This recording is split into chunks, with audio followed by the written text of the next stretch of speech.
avec le chapitre 9 de l'autre côté du miroir, chapitre qui s'intitule La reine Alice. Ça alors, c'est magnifique. Jamais je ne me serais attendue à être reine si tôt. Et pour vous dire la vérité, votre majesté, ajouta-t-elle d'un ton sévère, elle aimait beaucoup se réprimander de temps en temps, il est impossible de continuer à vous prélasser sur l'herbe comme vous le faites. Il faut que les reines aient un peu de dignité, voyons. En conséquence, elle se leva et se mit à marcher, assez rapidement, assez rainement pour commencer, car elle avait peur que sa couronne ne tombât, mais elle se consola en pensant qu'il n'y avait personne pour la regarder.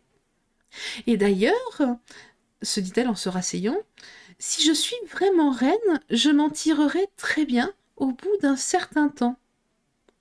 Il lui était arrivé des choses si étranges qu'elle ne fut pas étonnée le moins du monde de s'apercevoir que la reine rouge et la reine blanche étaient assises tout près d'elle, une de chaque côté. Elle aurait bien voulu leur demander comment elles étaient venues là, mais elle craignait que ce ne fût pas très poli. Néanmoins, elle pensa qu'il n'y aurait aucun mal à demander si la partie était finie. « S'il vous plaît ?» commença-t-elle en regardant timidement la reine rouge. « Voudriez-vous m'apprendre... » Tu ne dois pas parler à quelqu'un, tu ne dois parler que lorsque l'on t'adresse la parole, dit la reine rouge en l'interrompant brutalement. Mais si tout le monde suivait cette règle, répliqua Alice, toujours prête à entamer une petite discussion, si on ne parlait que lorsqu'une autre personne vous adresse la parole, et si l'autre personne attendait toujours que ce soit vous qui commenciez, alors, voyez-vous, personne ne dirait jamais rien de sorte que... C'est ridicule, s'exclama la reine. Voyons, mon enfant, ne vois-tu pas que... Ici, elle s'interrompit en fronçant les sourcils, puis après avoir réfléchi une minute, elle changea brusquement de sujet de conversation. Pourquoi disais-tu tout à l'heure si je suis vraiment reine? De quel droit te donnes-tu ce titre? Tu ne peux être reine avant d'avoir subi l'examen qui convient. Et plus tôt nous commencerons, mieux ça vaudra. Mais je ne fais que dire si, répondit la pauvre Alice d'un ton piteux. Les deux reines s'entre-regardèrent et la reine rouge murmura en frissonnant. Elle prétend qu'elle n'a fait que dire si. Mais elle a dit beaucoup plus que cela, gémit la reine blanche en se tordant les mains. Oh, elle en a dit beaucoup, beaucoup plus que cela. C'est tout à fait exact, ma petite, dit la reine rouge à Alice. Dis toujours la vérité, réfléchis avant de parler, et écris ensuite ce que tu as dit. Mais je suis sûre que je ne voulais rien dire, commença Alice. La reine rouge l'interrompit brusquement. C'est justement ce que je te reproche. Tu aurais dû vouloir dire quelque chose. À quoi peut bien servir un enfant qui ne veut rien dire? Même une plaisanterie doit vouloir dire quelque chose, et il me semble qu'un enfant est plus important qu'une plaisanterie. Tu ne pourrais pas nier cela, même si tu essayais avec tes deux mains. Mais je nie pas les choses avec mes mains, objecta Alice. Mais je n'ai jamais prétendu cela, répliqua la reine rouge. J'ai dit que tu ne pourrais pas le faire, même si tu essayais. Elle est dans un tel état d'esprit, reprit la reine blanche, qu'elle veut à tout prix nier quelque chose. Seulement, elle ne sait pas quoi nier. Quel détestable caractère, s'exclama la reine rouge. Après quoi il y eut 1 ou 2 minutes de silence gênant. La reine rouge le rompit en disant à la reine blanche « Je vous invite au dîner que donne Alice ce soir. » Et la reine blanche eut un pâle sourire et répondit « Et moi, je vous invite à mon tour. » « Mais je ne savais pas que je devais donner un dîner, » déclara Alice. « Mais s'il en est ainsi, il semble que c'est moi qui dois faire les invitations. »« Nous t'en avons donné l'occasion, » déclara la reine rouge, « mais sans doute n'as-tu pas pris beaucoup de leçons de politesse. »« Mais ce n'est pas avec des leçons qu'on apprend la politesse. Les leçons, c'est pour apprendre à faire des opérations, des choses de ce genre. »« Et sais-tu faire une addition ?» demanda la reine blanche. « Combien font 1 plus 1 plus 1 plus 1 plus 1 plus 1 plus 1 +1, +1, +1. Mais je ne sais pas. J'ai perdu le compte. Elle ne sait pas faire une addition. Sais-tu au moins faire une soustraction? Ôte 9 de 8. Mais je ne peux pas ôter 9 de 8, répondit vivement Alice. Mais... Et elle ne sait même pas faire une soustraction. Sais-tu faire une division? Divise un pain par un couteau. Qu'est-ce que tu obtiens? Je suppose, commença Alice, mais la reine répondit pour elle. Mais des tartines beurrées, naturellement. Oh, essaie une autre soustraction. Ôte un os d'un chien. Que reste-t-il? Alice réfléchit. L'os ne resterait pas, bien sûr. Si je le prenais, et le chien ne resterait pas, il viendrait me mordre. Et je suis sûre que moi non plus je resterais pas. Donc tu penses qu'il ne resterait rien? Demanda la reine rouge.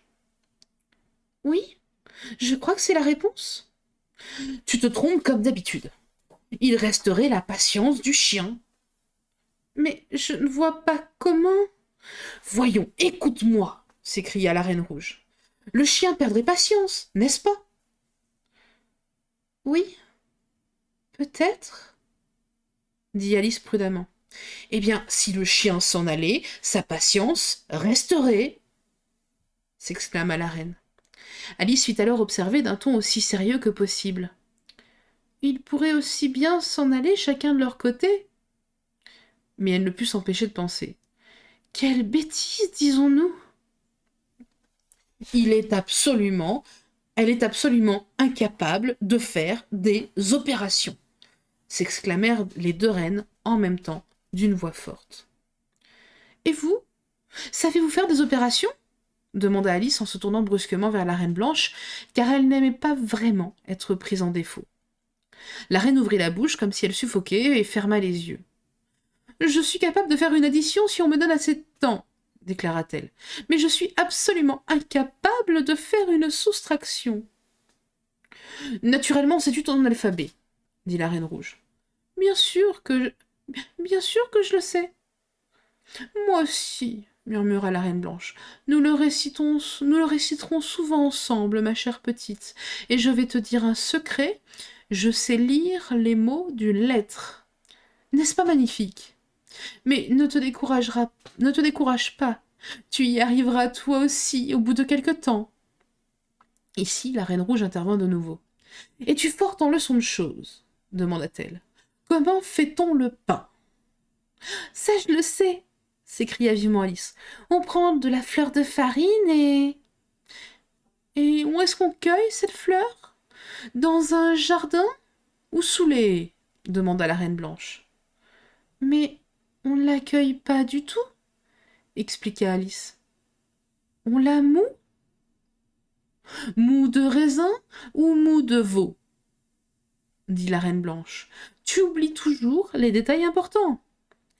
Et vantons-lui la tête, intervint la reine rouge d'une voix anxieuse. Elle va avoir de la fièvre à force de réfléchir. Sur quoi les deux reines se mirent à la besogne et l'éventèrent avec des poignées de feuilles jusqu'à ce qu'elle fût obligée de les prier d'arrêter, parce que ça lui faisait voler les cheveux dans tous les sens. Elle est remise à présent. Connais-tu les langues étrangères? Comment dit-on turlututu en allemand? Mais turlututu n'est pas un mot anglais? Répondit Alice très sérieuse. Qui a dit que c'en était un? Demanda la reine rouge. Alice crut avoir trouvé un moyen de se tirer d'embarras. Si vous me dites à quelle langue appartient le mot turlututu, je vous dirai comment il se dit en allemand, s'exclama-t-elle d'un ton de triomphe. Mais la reine rouge se redressa rapidement de toute sa hauteur et déclara « Les reines ne font jamais de marché. » « Mais je voudrais bien que les reines ne posent jamais de questions, » pensa Alice. « Ne nous disputons pas, » dit la reine blanche d'une voix anxieuse. « Quelle est la cause de l'éclair? » La cause de l'éclair, commença Alice d'un ton décidé, car elle se sentait très sûre d'elle, c'est le tonnerre. Non, ajouta-t-elle vivement pour se corriger. Je voulais dire le contraire. Trop tard, déclara la reine rouge. Une fois que tu as dit quelque chose, c'est définitif. Il faut que tu en subisses les conséquences. Cela me rappelle, commença la Reine Blanche en baissant les yeux et en décroisant les mains nerveusement, que nous avons eu un orage épouvantable mardi dernier. Je veux dire, pendant un de nos derniers groupes de mardi. Dans mon pays à moi, il n'y a qu'un seul jour à la fois. Et la Reine Rouge de répondre. Voilà une façon bien mesquine de faire les choses. Ici, vois-tu, les jours et les nuits vont par 2 ou par 3 à la fois. Et même en hiver, il nous arrive d'avoir 5 nuits de suite. Pour avoir plus chaud, vois-tu. Est-ce que 5 nuits sont plus chaudes se risqua à demander Alice. Mais bien sûr, 5 fois plus chaudes. Mais en ce cas, elles devraient être aussi 5 fois plus froides? Tout à fait exact, s'écria la Reine Rouge. 5 fois plus chaude et aussi 5 fois plus froide, de même que je suis 5 fois plus riche que toi et aussi 5 fois plus intelligente. Alice soupira et renonça à continuer cette discussion. Ça ressemble tout à fait à une devinette qui n'aurait pas de réponse, pensa-t-elle. Le gros coco l'a entendu lui aussi, dit la Reine Blanche à voix basse, comme si elle se parlait à elle-même. Il est venu à la porte, un tire-bouchon à la main. Mais pourquoi faire? Demanda la Reine Rouge. Il a dit qu'il voulait entrer à toute force parce qu'il cherchait un hippopotame. Or, il se trouvait qu'il n'y avait rien de pareil dans la maison ce matin-là. Y a-t-il des hippopotames chez vous d'habitude? Demanda Alice d'un ton surpris. Ma foi, le jeudi seulement. Je sais pourquoi le gros coco est venu vous voir. Il voulait punir les poissons parce que... Et à ce moment, la Reine Blanche reprit. Tu ne peux pas t'imaginer quel orage effroyable ça a été. Le vent a arraché une partie du toit, il est entré en grands morceaux de tonnerre qui s'est mis à rouler dans toute la pièce et à renverser les tables et les objets. Jamais je n'essaierai de me rappeler mon nom au milieu d'un accident. À quoi ça pourrait bien servir? Oh, excusez-moi, j'ai sauté une... J'ai eu si peur que j'étais incapable de me rappeler mon nom. Et jamais je n'essaierai de me rappeler mon nom au milieu d'un accident. À quoi cela pourrait-il bien servir? Pensa Alice, mais elle se garda bien de dire cela à voix haute, de peur de froisser la pauvre reine. Que votre majesté veuille bien l'excuser, dit la Reine Rouge à Alice en prenant une des mains de la Reine Blanche dans les siennes et en la tapotant doucement. Elle est en pleine bonne volonté, mais en général elle ne peut s'empêcher de raconter des bêtises. La Reine Blanche regarda timidement Alice. Celle-ci sentit qu'elle devait absolument dire quelque chose de gentil, mais elle ne put rien trouver. Elle n'a jamais été très bien élevée, continua la Reine Rouge. Pourtant elle a un caractère d'une douceur angélique. Tapote-lui la tête et tu verras comme elle sera contente. Mais Alice n'eut pas ce courage. Il suffit de lui témoigner un peu de bonté et de lui mettre les cheveux en papillotes pour faire d'elle tout ce qu'on veut. La Reine Blanche poussa un profond soupir et posa sa tête sur l'épaule d'Alice. « J'ai terriblement sommeil, gémit-elle. « La pauvre, elle est fatiguée, s'exclama la Reine Rouge. Lisse-lui les cheveux, prête-lui ton bonnet de nuit et chante-lui une berceuse. Mais je n'ai pas de bonnet de nuit sur moi, dit Alice en essayant d'obéir à la première partie de ses instructions. Et je ne connais pas de berceuse. En ce cas, je vais en chanter une moi-même, déclara la Reine Rouge. Et elle commença en ces termes. Reine fait dodo sur les genoux d'Alice, avant de vous voir asseoir à table avec délices. Le repas terminé, nous partirons au bal et danserons avec un plaisir sans égal. Maintenant tu connais les paroles, ajouta-t-elle en posant sa tête sur l'autre épaule d'Alice. Chante-la moi à mon tour, car moi aussi j'ai très sommeil. Un instant plus tard, les deux reines dormaient profondément et ronflaient tant qu'elles pouvaient. Et que dois-je faire maintenant? S'exclama Alice en regardant autour d'elle d'un air perplexe, tandis que l'une des deux têtes rondes, puis l'autre, roulaient de ses épaules pour tomber comme deux lourdes masses sur ses genoux. Je crois qu'il n'est jamais arrivé à personne d'avoir à prendre soin de deux reines endormies en même temps. Non, jamais de toute l'histoire de l'Angleterre. D'ailleurs, ça n'aurait pas pu arriver puisqu'il n'y a jamais eu plus d'une reine à la fois. Mais réveillez-vous donc, vous autres. Oh, ce qu'elles sont lourdes !» continua-t-elle d'un ton impatienté. Mais elle n'obtint pas d'autre réponse qu'un léger ronflement. Peu à peu, le ronflement devint de plus en plus net et ressembla de plus en plus à un air de musique. Finalement, elle parvint même à distinguer des mots, et elle se mit à écouter si attentivement que lorsque les deux grosses têtes s'évanouirent brusquement de sur ses genoux, c'est tout juste si elle s'en aperçut. Elle se trouvait à présent debout devant un porche voûté. Au-dessus de la porte se trouvaient les mots Reine Alice en grosses lettres, et de chaque côté, il y avait une poignée de sonnettes. L'une était marquée Sonnette des visiteurs, l'autre Sonnette des domestiques. Je vais attendre la fin de la chanson, pensa Alice. Et puis je tirerai la... Mais au fait, quelle sonnette faut-il que je tire continua-t-elle fort intriguée. Je ne suis pas une visiteuse et je ne suis pas une domestique. Il devrait y avoir une poignée de sonnettes marquée Reine. Juste à ce moment, la porte s'entrebâilla légèrement. Une créature pourvue d'un long bec passa la tête par l'ouverture et dit « Défense d'entrée, avant 2 semaines !» puis referma la porte avec fracas. Alice frappa et sonna en vain pendant longtemps, et à la fin, une très vieille grenouille, assise sous un arbre, se leva et vint vers elle en clopinant. Elle portait un habit d'un jaune éclatant et d'énormes bottes. « Quoi que vous voulez » murmura la grenouille d'une voix grave et enrouée. Alice se retourna, prête à réprimander la première personne qui se présenterait. « Où est le domestique chargé de répondre à cette porte ?» commença-t-elle. « Et quelle porte ?»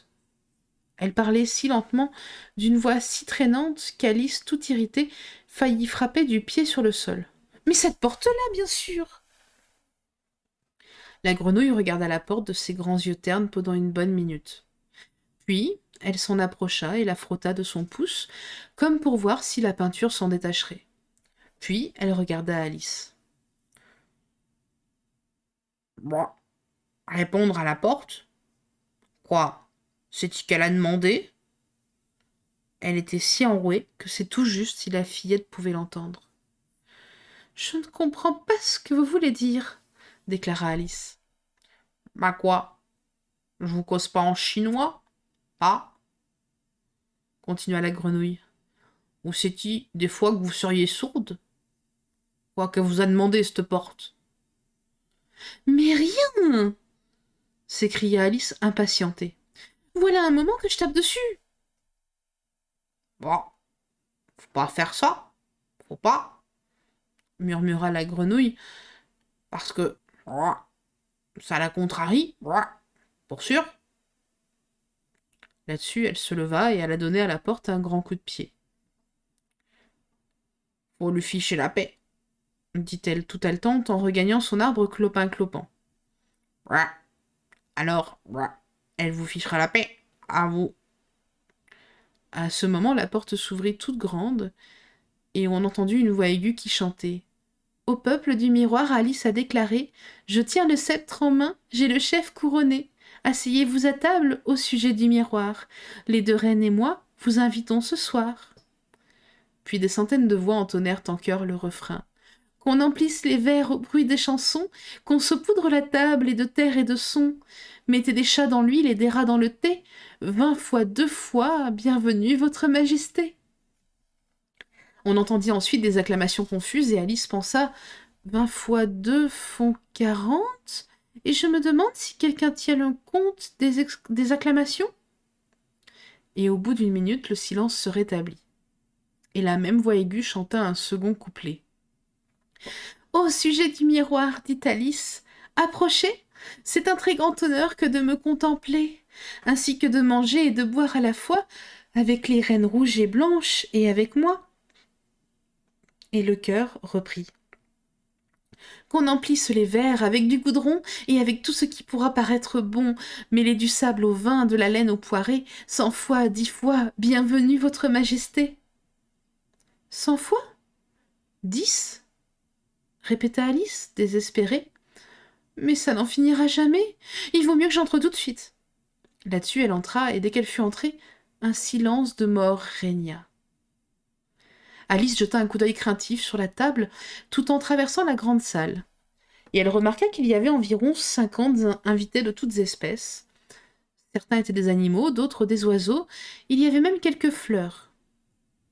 Je suis bien contente qu'ils soient venus sans attendre que je leur demande, car je n'aurais jamais su qui il fallait inviter, pensa-t-elle. 3 chaises se trouvaient en haut bout de la table.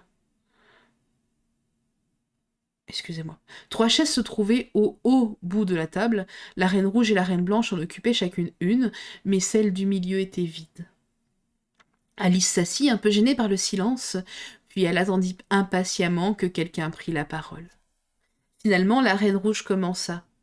« Tu as manqué la soupe et le poisson, dit-elle. Conserve le gigot. » Et les domestiques placèrent un gigot de mouton devant Alice qui le regarda d'un air anxieux, car elle n'en avait jamais découpé avant. « Tu as l'air un peu intimidée. Permets-moi de te présenter à ce gigot de mouton, dit la reine rouge. Alice Mouton, Mouton Alice. Le gigot de mouton se leva du plat, s'inclina devant Alice, qui lui rendit son salut, en se demandant si elle devait rire ou avoir peur. « Puis-je vous en donner une tranche ?» demanda-t-elle en saisissant le couteau et la fourchette et en regardant d'abord une reine puis l'autre. « Mais certainement pas !» répondit la reine d'un ton péremptoire. « Il est contraire à l'étiquette de découper quelqu'un à qui l'on a été présenté. Qu'on enlève ce gigot !» Les domestiques le retirèrent et apportèrent à la place un énorme plum pudding. « S'il vous plaît, je ne veux pas être présentée au pudding, sans quoi nous n'aurions pas de dîner du tout. Puis-je vous en donner un morceau ?» Mais la reine rouge prit un air maussade et grommela. « Pudding, Alice, Alice, pudding, qu'on enlève le pudding. » Et les domestiques l'enlevèrent avant qu'Alice eût le temps de lui rendre son salut.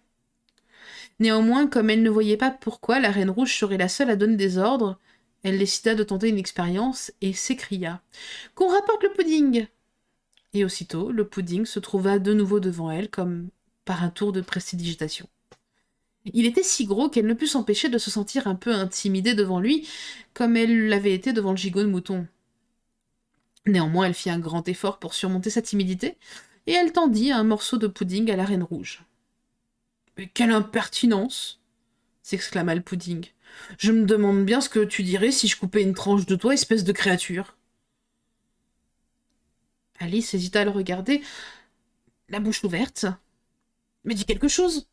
fit observer la reine rouge. « C'est ridicule de laisser le pudding faire tous les frais de la conversation. »« Je vais vous dire quelque chose, » commença Alice, un peu effrayée de constater que, dès qu'elle eut ouvert la bouche, il se fit un silence de mort, tandis que tous les yeux se fixaient sur elle. « On m'a récité des quantités de poésie aujourd'hui, et de ce qu'il y a de curieux, c'est que dans chaque poésie, il était plus ou moins question de poissons. Savez-vous pourquoi on aime tant les poissons dans ce pays ?» Elle s'adressait à la reine rouge qui répondit un peu à côté de la question. « À propos de poissons, » dit-elle lentement et solennellement en mettant sa bouche tout près de l'oreille d'Alice. « Sa Majesté Blanche connaît une devinette délicieuse, tout en verre, et où il n'est question que de poissons. Veux-tu qu'elle te la dise ? » « Sa Majesté Rouge est trop bonne de parler de cela, » murmura la reine blanche à l'autre oreille d'Alice, d'une voix aussi douce que le roucoulement d'un pigeon. « Ce serait un si grand plaisir pour moi. Puis-je dire ma devinette ? » « Je vous en prie, » dit Alice très poliment. La reine blanche eut un rire ravi et tapota la joue de la fillette, puis commença. D'abord, faut prendre le poisson, c'est facile. Un enfant, je crois, pourrait le prendre. Puis, faut l'acheter, mon garçon. C'est facile. À 2 sous, on voudra me le vendre. Cuisez le poisson à présent, c'est facile. Il cuira en moins d'1 minute. Mettez-le dans un plat d'argent, c'est facile, ma foi. J'y arrive sans lutte. Que le plat me soit apporté, c'est facile de mettre le plat sur la table. Et que le couvert soit ôté. Ah, c'est trop dur, et j'en suis incapable.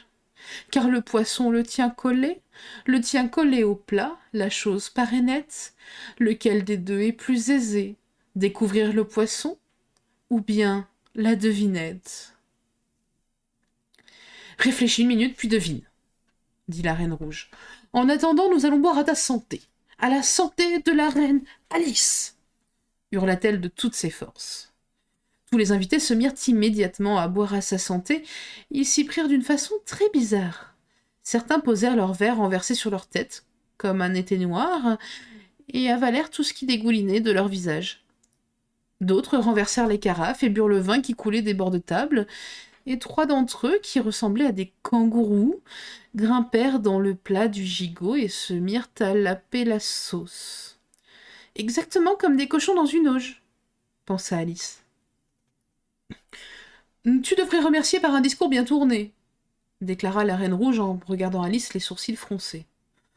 Il faut que nous nous soutenions, murmura la Reine Blanche, au moment où Alice se levait très docilement, mais avec une certaine appréhension pour prendre la parole. Je vous remercie beaucoup, répondit Alice d'une voix basse, mais je n'ai pas du tout besoin d'être soutenue. Impossible, cela ne se fait pas, dit la Reine Rouge d'un ton péremptoire. Et Alice essaya de se soumettre de bonne grâce à cette cérémonie. Elle me serrait si fort, dit-elle plus tard en racontant à sa sœur l'histoire du festin, qu'on aurait cru qu'elle voulait m'aplatir comme une galette. En fait, il lui fut très difficile de rester à sa place pendant qu'elle s'apprêtait à faire son discours. Les 2 reines la poussaient tellement, chacune de son côté, qu'elles faillirent la projeter dans les airs.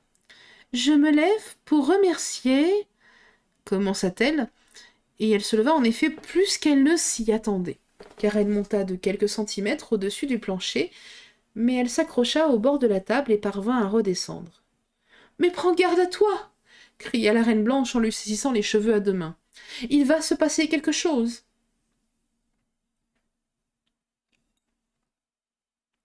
À ce moment, du moins c'est ce qu'Alice raconta par la suite, toutes sortes de choses se passèrent à la fois. Les bougies montèrent jusqu'au plafond où elles prirent l'aspect de joncs surmontés d'un feu d'artifice. Quant aux bouteilles, chacune d'elles s'empara d'une paire d'assiettes qu'elles s'ajustèrent en matière d'ailes. Puis après s'être munies de fourchettes en guise de pattes, elles se mirent à voleter dans tous les sens. « Et elles ressemblent étonnamment à des oiseaux, » pensa Alice au milieu de l'effroyable désordre qui commençait.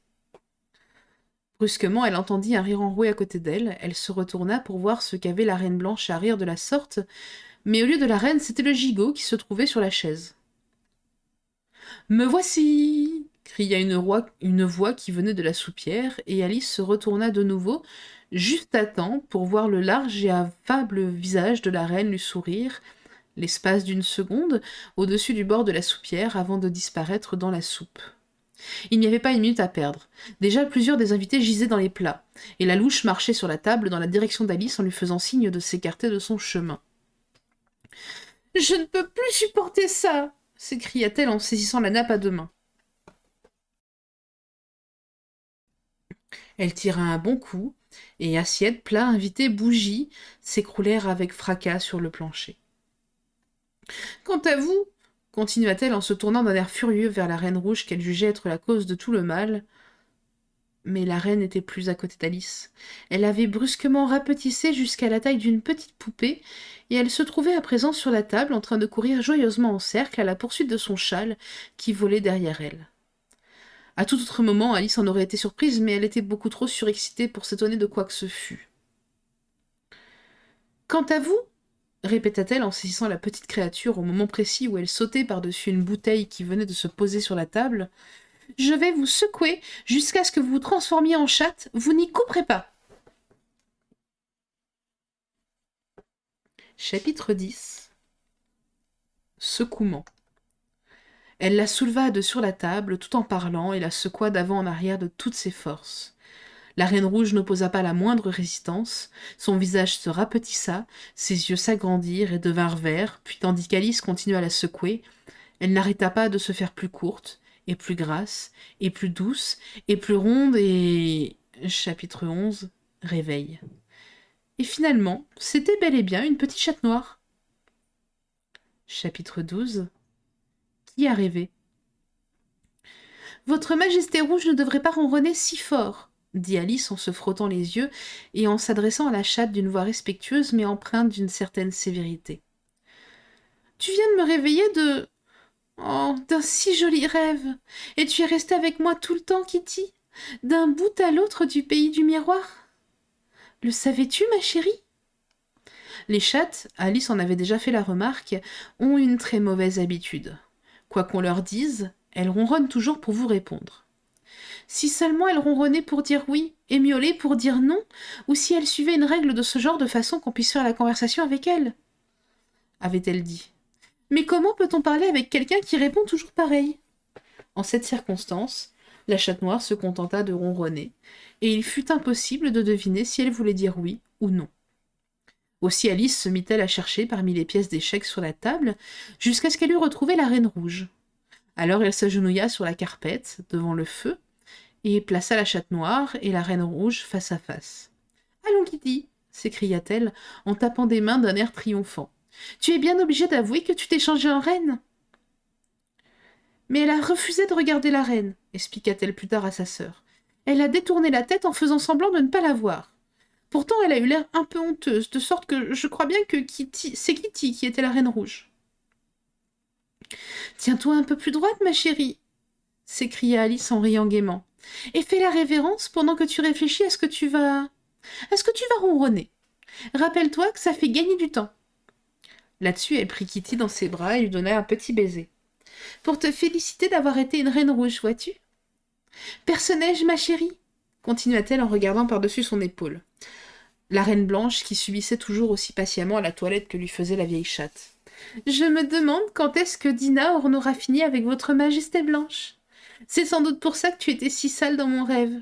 Dina, sais-tu que tu débarbouilles une reine blanche? Vraiment, tu fais preuve d'un grand manque de respect, et ça me surprend de ta part. » « Et en quoi Dina a-t-elle bien pu se changer ?» continua-t-elle en s'étendant confortablement, appuyée sur un coude pour mieux regarder les chattes. « Dis-moi, Dina, est-ce que tu es devenue le gros coco? Ma foi, je le crois. Mais tu feras bien de ne pas en parler à tes amis, car je n'en suis pas très sûre. À propos, Kitty, si tu avais été vraiment avec moi dans mon rêve, il y a une chose qui t'aurait plu énormément. On m'a récité des tas de poésies sur le poisson. Demain, ce sera une vraie fête pour toi. Pendant que tu prendras ton petit déjeuner, je te réciterai le morse et le charpentier, et tu pourras faire semblant que tu manges des huîtres. Voyons, Kitty, réfléchis un peu à une chose. Qui a rêvé de tout cela?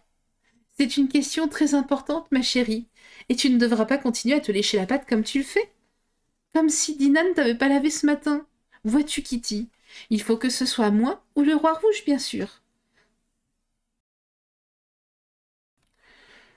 Bien sûr, il faisait partie de mon rêve, mais d'un autre côté, moi, je faisais partie de son rêve, à lui. Est-ce le roi rouge qui est arrivé, Kitty? Oh, tu dois le savoir puisque tu étais sa femme. Kitty, je t'en prie, aide-moi à régler cette question. Je suis sûre que ta patte peut attendre. Pardon. Mais l'exaspérante petite chatte se contenta de se mettre à lécher son autre patte et fit semblant de ne pas avoir entendu la question. Et vous, mes enfants? Excusez-moi, faut que je mute la fenêtre. Désolée, vous avez le retour de mes bruits Windows, c'était pas prévu.